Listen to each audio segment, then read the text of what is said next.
earlier when I started blowing glass and stuff, it was easy for me to take a day or two on something, you know, just kind of mess around. And like now that it's such like a business, I got kind of everything broken, like each piece broken down to a time limit in my head. And so anywhere from 20 minutes to an hour, and I try to, you know what I mean? I don't, occasionally when I get real caught up, I allow myself to take, you know, like some of those like nice pieces, you know, taking 20, 30 hours plus, you know, but I don't have that time that much, you know, just trying to keep the bills paid and everything, you know, and making a lot of other stuff. So kind of like, I don't know, like since 99, I started in 99, by the summer of 99. Just started running with it. Took me, I feel like it took me a good year to even get like the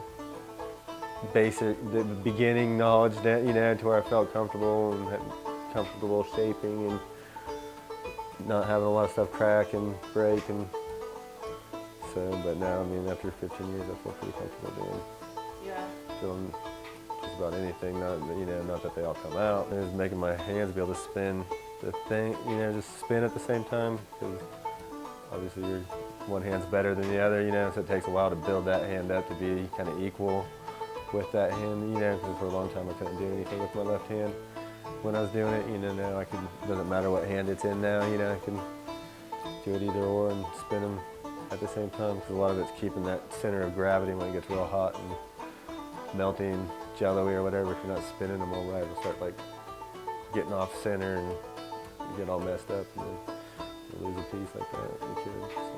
What about his glassware makes it so special to you? Well, one, I've watched him since the beginning. I'll show it to you. I have a little glass vase that he made me probably 11 years ago, and when you see that and then you see the things in here, you would understand why I'm so proud. And he's only ever had one class. Like, he's completely self-taught and he's dedicated and he supports a family of 6. You know what I mean? He's up working. Soulshine, we opened Soulshine in 2008, January of 2008, as an internet business. And we did that for 3 years on Etsy, and then shifted into doing our own website and opened the gallery here in 2011. Started it when we moved out here. We had another business that we'd done for years, a bead and glass and coffee business, and we had sold that, and when we sold that, we knew we had to start something new. So we've been online for a long time before we even got down to the place in Boone on Howard Street. You know, we'd been online about 4 years. We started really on Etsy 4 or 5 years ago and did really well on that, and then they banned pipes. Pipes are kind of our number one, because we used to be primarily beads before we did Soulshine. That was mine and Ray's partnership, was more emphasis on jewelry and one case of glass pipes. And then when we shifted out of that, we went all pipes, and then we've been slowly able to interweave them together. You know, we sell other people's glass pipes, but his are my favorite to share. And, you know, we're happy to collaborate, which is when I was a little nervous about even opening just a head shop, especially when we opened this, we were right across from Expressions, and it was completely coincidental because I found the space and the space was inexpensive. But I went to them right away and expressed, like, I'm not going to do anything imported. I don't want to step on your toes. You know, none of the stuff they do.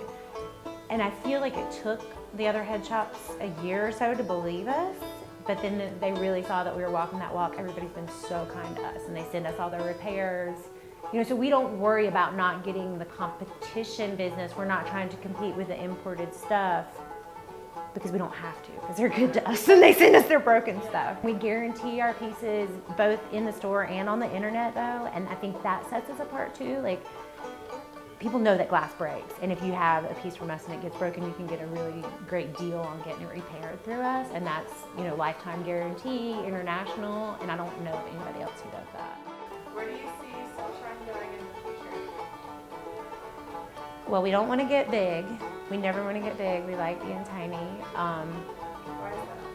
Because we really like real people and interacting with people. I'm a little bit of a control freak, and I want things just so. And like, when you get too big, you just can't have that. You have to delegate. So really committed to keeping the small, kind of intimate vibe. We have a mini farm where we live, and so we definitely see that we both need to be home more. So I think our goal over the next decade is to get somebody in here to help us out like 3 or 4 days a week so that we can be home a little bit more. We take a lot of pride in it. We're happy. We're very proud of ourselves, but we're also very down on ourselves if things aren't going right. We decided to name it Soulshine Family Glass at first because we were so family oriented. We were pregnant with our 4th child, and like everything we were doing was very much about that type of a family, and we wanted to kind of share that vibe and like our vision for, I don't know, a community family through our art. Does that make sense?